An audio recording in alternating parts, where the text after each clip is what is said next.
Namaste everyone and welcome to the Seekers Club book reading session. We are studying online Sadhguru's book Death, Death, मौत, मृत्यु। एक ऐसा विषय जिसके बारे में हम सोचना भी नहीं चाहते, राइट? और आप सोचोगे कि प्रगति ने ये टॉपिक कैसे ले लिया। तो इस किताब में, राइट, तो सबसे पहली बात तो ये है कि मौत जो है, मृत्यु जो है, सबसे इम्पोर्टेंट पहलू है जिंदगी का, या यही कहें कि जिंदगी का दूसरा साइड है। एक सिक्का है तो उसके दो पहलू हैं, एक लाइफ और डेथ। डेथ कैनॉट अकर और happen without life, and there is no life if there is no death. Okay, तो ऐसे समझना यहाँ तक है कि अगर आपको जिंदगी को समझना है तो पहले आपको समझना पड़ेगा कि डेथ, मौत है क्या। और ये ऐसी चीज है ना, पिछले सेशन में जो हमने देखा, पिछले चैप्टर में, कि सबसे बड़ी वंडर, अजब गजब और अनोखी बात, वंडरमेंट वाली बात ये है लाइफ की, which is the biggest wonder in life, that every day more than 1,60,000 people die, or in every second 2 people are dying, yet we think about death in third person.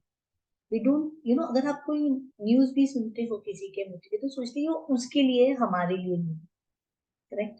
सो यहाँ पर another thing is that we fear, maybe हम इसलिए बात नहीं करना चाहते क्योंकि हम बहुत डरे हुए हैं मौत से। तो एक तो हम खुद की मौत से भी डरते हैं, और अपने प्रियजनों के बारे में तो हम सोचना भी नहीं चाहते, हमारे डियर और नियर वंस के बारे में तो मतलब we can not even have a thought. जबकि रियलिटी है कि everyone who has come will die. The only certain thing, sure thing in this uncertain world is death. सबसे श्योर चीज। तो हम हर एक चीज की इतनी तैयारी करते हैं लाइफ की, इतने जेस्ट से जीते हैं, कंफर्ट में जुट जाते हैं, लेकिन हम डेथ के बारे में जरा भी एडुकेट नहीं करते बच्चों को, ना हम खुद एडुकेट होते हैं कि ये चीज क्या है। जैसे मैंने पहले शेयर किया था कि हम किसी की मृत्यु जब हो जाती है, आई एम श्योर हम लोगों में से सभी ने कभी ना कभी किसी न किसी हमारे फैमिली मेंबर को, हमारे प्रिय व्यक्ति को हमने खोया है। लेकिन उस ऐसा नहीं है कि वो जो व्यक्ति हमें छोड़ के जाते हैं तो एक बहुत बड़ा मिस्ट्री हो जाता है कि कहाँ जाते हैं, क्या होता है उनके साथ, वो क्या महसूस कर रहे हैं। तो कई चीजें तो एक्सपीरियंस से पता चलती हैं, लेकिन ये मृत्यु तो हम ऐसे पता नहीं कर सकते। पर क्योंकि सदगुरु ने इसमें बड़े विस्तार से बताया है, ये बुक को उन्होंने 3 पार्ट्स में डिवाइड किया है। पहले वाले पार्ट में वो बता रहे हैं कि मृत्यु है क्या, कितने टाइप की मृत्यु होती है, और हम उन मृत्यु की तैयारी कैसे कर सकते। इसमें वो बात कर रहे हैं डेथ की, अकाल मृत्यु की। फिर आगे सेकेंड पार्ट में बता रहे कि हम ग्रेसफुली मृत्यु की तैयारी कैसे कर सकते हैं, ना सिर्फ हम अपनी, लेकिन जब हम किसी को, somebody suffering in our family, कोई टर्मिनल डेथ हो रही है, किसकी डिजीज है टर्मिनल, और पता है कि वो जाने वाले हैं किसी दिन, तो हम उनकी कैसे सहायता कर सकते हैं। यूजुअली क्या होता है कि जब हमें न्यूज भी मिलती है ना, तो बहुत विचलित हो जाते हैं, हम सीधा फाइट करने लग जाते हैं। And of course nothing wrong in that, but there is a way gracefully how you can exit। आपकी एग्जिट, एंट्री तो हो जाती है हमारी, हमें पता नहीं, लेकिन हमारी एग्जिट इस दुनिया से कैसे हो, करेक्ट, ये हम कोशिश कर सकते हैं। फिर इसमें ये भी हम डिस्कस करेंगे इस बुक के मदद से कि क्या सही है हम ऑर्गेन्स डोनेट कर देने चाहिए, कि बॉडी का क्या महत्व है, क्या घर में मरना चाहिए, इवन ओल्ड एज में कैसे रहना चाहिए। All those things he is discussed in the second part which will be reading. और बहुत इंपॉर्टेंट बात इसमें है, जैसे मैं बात कर रही थी कि असमय जिनकी मृत्यु हो जाती है, यहाँ हम बात करते हैं कि छोटे बच्चे की जब मौत हो जाती है तो उनके क्या करना है, वो सब, और हेवन और हेल। और वेरी इंपॉर्टेंट पार्ट जो मुझे यहाँ लगता है, जो जो मेरा इंटेंशन है ये सेशन शुरू होने करने का, कि जाने वाला तो गया, वो तो हम देखेंगे उनको हम कैसे ये करना है, लेकिन जो या पीछे रह जाते हैं, ठीक है, उनके जो सगे संबंधी रह जाते हैं, the bereaved people, how to tackle with grief, वो जो शोक उनके अंदर है, जो अकेलापन है, वो वैक्यूम है, उसे वो कैसे डील करें। वो इतने डिप्रेशन में हो जाते हैं, they are not able to don't know what to do. कुछ लोग कोई व्यसन की तरफ चले जाते हैं, कुछ कंफ्यूजन में चले जाते हैं, कुछ कई घटनाओं के शिकार हो जाते हैं। तो ये चीज, how you are going to deal with the grief and sorrow, also mourning period, ये शोक कब तक मनाए, जिंदगी भर, 6 महीने, 1 साल, या ऑल दोज थिंग्स। फिर हम बात करेंगे लाइफ आफ्टर डेथ की, कि क्या जो लोग यहाँ से चले जाते हैं तो क्या सच में चले जाते हैं या कहीं और है और हम उन्हें फील कर सकते हैं, all those things. And that is it. So I hope this journey will be very very interesting.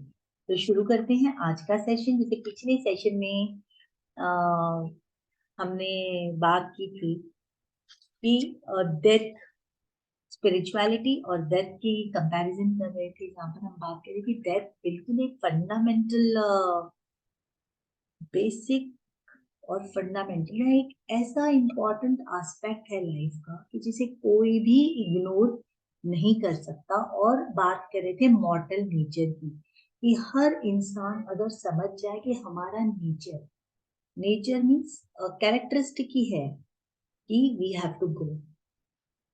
So if we have to go, or we are not carrying anything from here and we need to go, correct?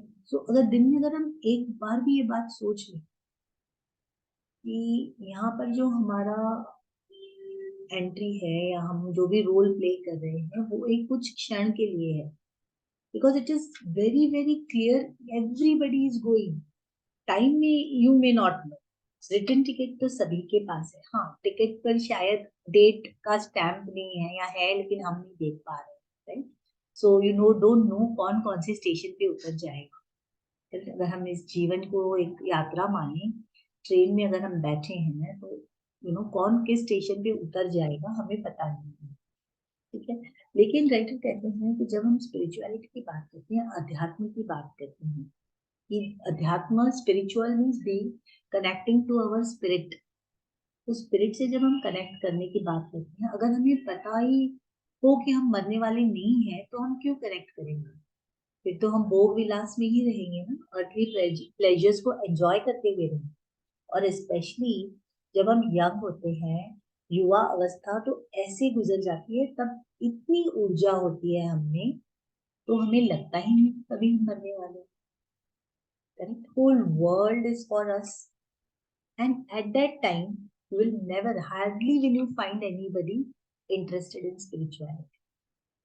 लेकिन जैसे जैसे उम्र बढ़ती है, ये शरीर हमें बता देता है, याद दिला देता है कि भैया जाना है, जाने का समय धीरे धीरे नजदीक आ रहा है।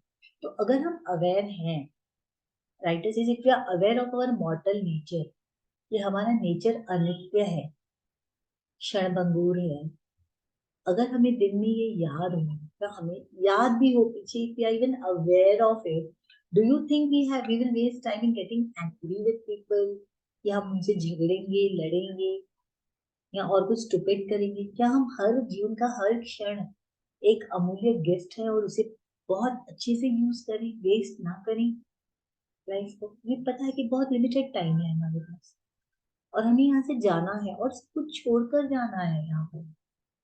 तो कौन सी चीजें हमारे साथ जाएंगी और कौन सी यहाँ रह जाएंगी, ये भी हम डिस्कस करेंगे आगे आगे, जैसे जैसे बुक जाएगी। I am sure it's going to be very very interesting, क्योंकि इसके साथ हम अपनी भी डिस्कशन करेंगे। तो जो लोग अवेयर हैं कि लाइफ का नेचर कितना डेलिकेट है, किसी भी क्षण, जैसे पिछली इट्स लाइक अ बबल, तो बबल जैसे जैसे बड़ा एक्सपैंड होता है फट जाए, कब फट जाए यू नेवर नो, कभी कभी काफी देर भी चलता है, कभी फट जाता है। और जो हवा उस बबल के अंदर है और जो हवा बाहर है वो एक हो जाती है। उसी तरह जो स्पिरिट हमारे अंदर है और जो मेन स्पिरिट है, एक हो जाता है। This is what is explained in the books, and I'm just saying that. So, if we are aware of a mortal nature, we will not take anything for granted. So only people, जो वो लोग जो खुद समझते हैं कि वो अमर हैं और कभी नहीं मरने वाले, वो लोग ही फाइट कर सकते हैं। ये जिसको थोड़ा सा भी ज्ञान है कि हम लोग जाने वाले हैं, वो कोई भी चीज को बहुत ज्यादा देर तक खींच नहीं, फाइट नहीं करें, आर्ग्यू नहीं करें। आगे राइटर ने बहुत अच्छे से बताया है कि मृत्यु का संबंध मशान भूमि, शमशान भूमि से होता है। जब हम शमशान भूमि की बात करते हैं तो बहुत डर जाते हैं। इनफैक्ट ऐसे चैलेंजेस भी रहते हैं कि इतनी रात को 12 बजे आप जाके शमशान भूमि जाके दिखाओ। यहाँ तक कुछ ऐसे लोग भी होंगे, आपने देखा होगा, कि जो डेड बॉडी तक नहीं देख सकते। वही प्रियजन जिनसे वो बातें करते थे या जो फ्रेंड है, अगर उनके डेथ हो गई बाय चांस और आपको जाना पड़ रहा है कोई आपके परिचित के इस पर, तो मैंने ऐसे लोग भी देखे कि नहीं, मैं डेड बॉडी नहीं देख सकती। तो वो आते तो हैं लेकिन दूर कहीं कोने में वो बाजू खड़े हो जाते हैं, कोने पकड़ के, हम डेड बॉडी नहीं देख सकते। या कई लोग तो जाते भी नहीं है कि नहीं, मैं नहीं सहन कर सकती। And nothing wrong, could be like that, होता होगा उनके साथ। तो ये जो भय है ना, this is fear of unknown, क्योंकि हमें पता नहीं है क्या है। जब डेड बॉडी है और लिविंग बॉडी है, फर्क क्या है? वही हाथ है, वही आंखें, वही नाक, वही मुंह। तो जब हम सोते हैं तब भी तो डेड बॉडी की तरह ही दिखते हैं। क्या डिफरेंस है? प्राण, प्राण निकल गए, वही डिफरेंस है। फिर क्या बात है जो हम एक डेड बॉडी से, मृत्यु शरीर से इतना डरते हैं, शमशान भूमि से इतना डरते हैं? तो इन माय अंडरस्टैंडिंग, डर का निर्माण होता है अननोन से। जब हम कोई चीज को जानते नहीं है ना, तो हम डरते हैं। जैसे हम कोई अनजान शहर में जाने वाले हों, तो हम वहाँ किसी को जानते नहीं, वहाँ के रास्ते नहीं जानते, वहाँ का एड्रेस नहीं जानते, तो हम डरते हैं कि कहीं हम खो ना जाए, कोई हमें उल्लू ना बना दे, वैसे कुछ पता नहीं है हमें। तो अगर हमें डेथ के बारे में पता नहीं है तो हम डरते हैं। अगर हमें उसके बारे में पता है तो हम नहीं डरेंगे। Okay, so here writer says that कि हर योगी जब भी अपनी स्पिरिचुअलिटी करता है या जो भी सीखता है या अध्यात्म की यात्रा करता है, तो वो हमेशा पहले, yes, तो ही सेज दैट ट्रेडिशनली हर योगी जो है अपनी स्पिरिचुअल यात्रा जो है वो मशान भूमि से, शमशान भूमि से शुरू करता है।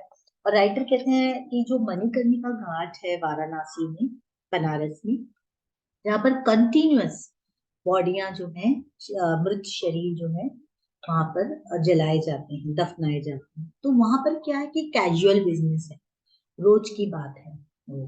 उसमें यहाँ आप देख लें, कोई डॉक्टर है और अगर आप मॉर्ग में जा रहे हैं बॉडी को भेज रहे हैं, तो उनके लिए कोई बड़ी बात नहीं होती, रोज का बिजनेस है। तो वो नहीं डरते डेड बॉडी से। या जो लोग उन्हें काम करते हैं, उठा के चिता पर रखते हैं, वो भी इससे नहीं डरते। करेक्ट। तो अब इसके आगे राइटर बोल रहे हैं कि जब वो छोटे थे तो उन्हें बहुत ज्यादा मशान भूमि, शमशान भूमि के प्रति आकर्षण था, कि देखें वहां पर कि होता क्या है। क्योंकि ये कह रहे हैं कि कई बार, स्पेशली जो मणिकर्णिका घाट की बात कर रहे हैं, वहां पर इतनी, it's such a busy cremation ground, इतना बिजी व्यस्त है कि हर एक समय 6-8 डेड बॉडीज तो जलते ही रहते हैं वहां पर। और 24/7 इट सीन्स चालू रहता है वहां पर स्मशान भूमि जो है।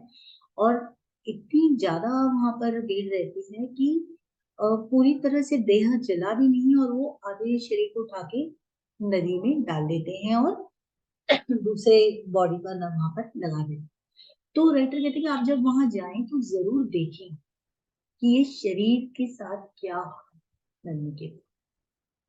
ठीक है, तो राइटर कहते हैं कि जब वो 8 से 17 साल की उम्र में थे, तो ये क्रीमेशन ग्राउंड पे जाकर जो बैठा करते थे उनके घर के पास, और वहां पर जाके इसलिए देखते हैं तो बॉडीज को जलते हुए देखते हैं।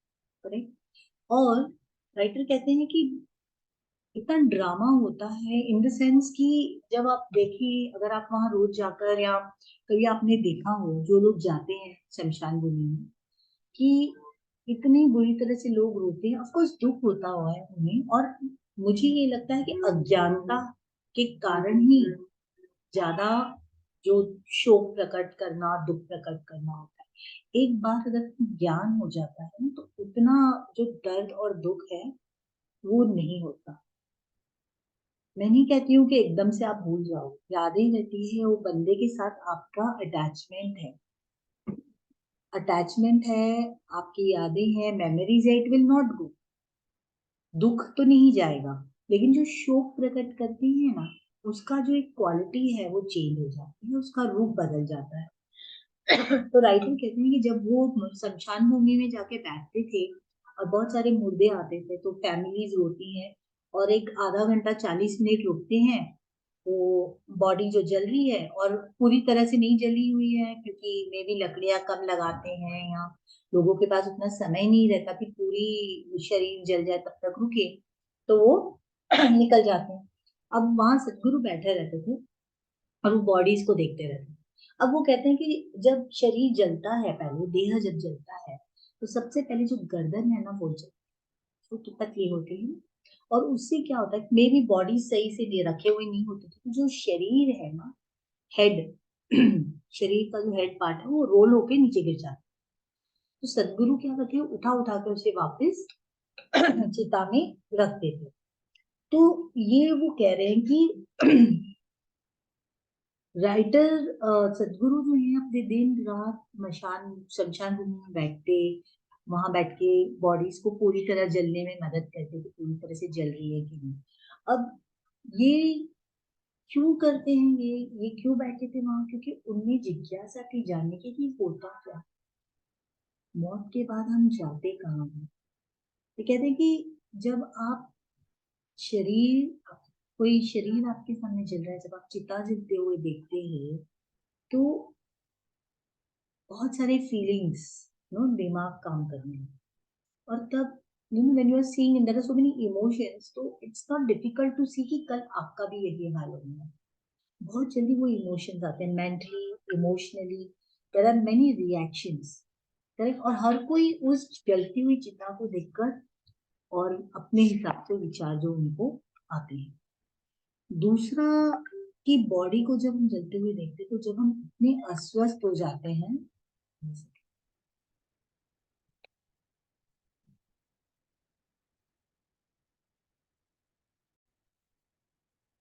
यस, सो टॉकिंग अबाउट ये जो शमशान भूमि की हम बात कर रहे हैं, और बॉडीज को जब हम जलते हुए देखते हैं, राइट, तो ये अपने आप में एक आध्यात्मिक प्रक्रिया को जन्म देता है। जो इमोशंस हमारे आते हैं, why it is so important to sit there and understand. और सदगुरु ये थे क्योंकि उन्हें जिज्ञासा थी। अब बेसिकली उसका उद्देश्य ये है कि जब हम डेथ को एक्सेप्ट करते हैं, स्वीकार करते हैं कि हाँ ये एक it is like natural process, and more than a natural process, it is an important part of life, or in other way it is also another way of looking at life is there, because if there is no death, there is no life. If there is no life, there is no death. Okay, so let's see if we have can would like to read.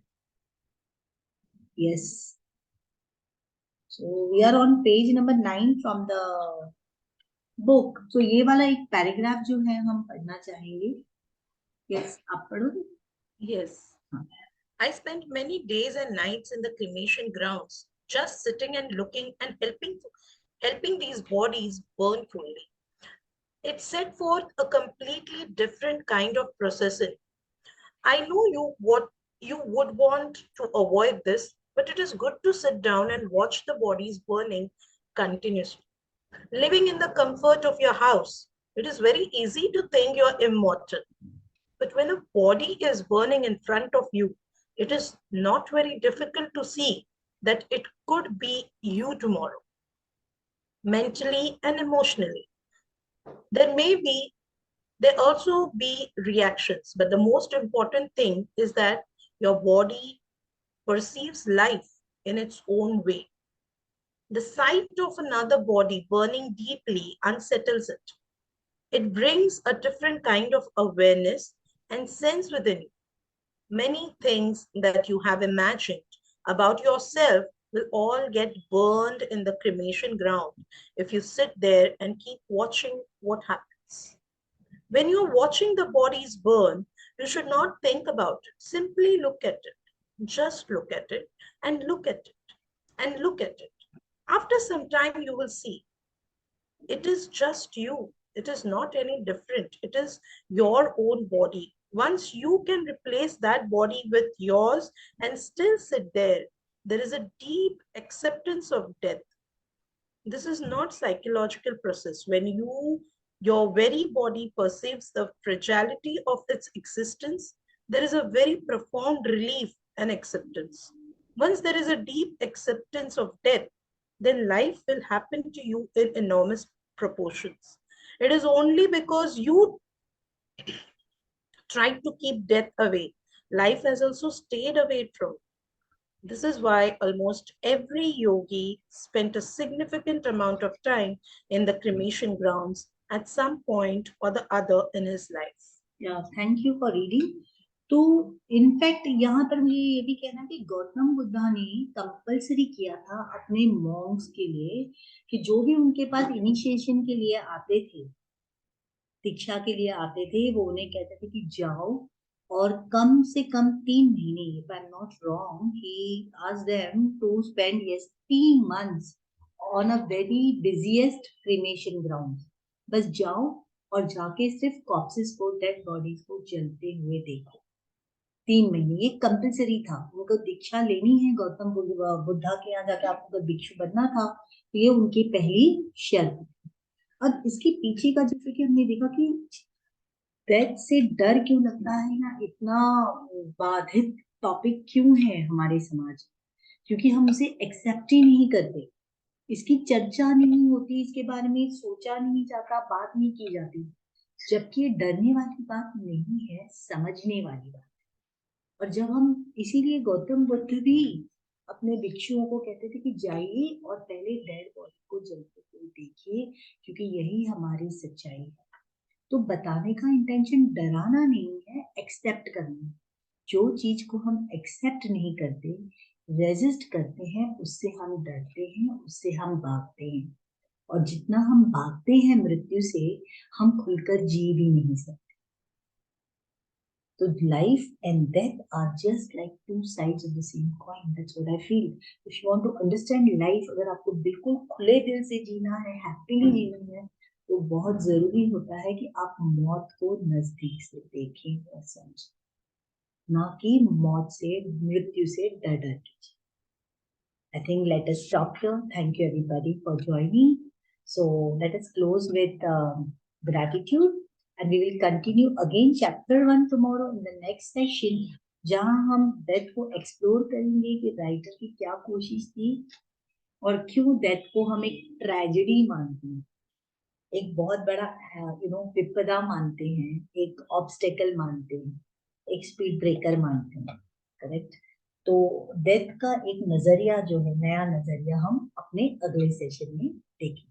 So let us close with gratitude to the Supreme Lord, Divine Father, Divine Mother, to my teacher, Grandmaster Chaudhary, Mahaguruji, hailing all the great ones, Holy Guru, Sadguru, great ones, Holy Masters, Holy Saints of all traditions, angels. Thank you, thank you, thank you, thank you for your divine blessings, guidance and illumination. धन्यवाद सभी को. Thank you. See you in the next session.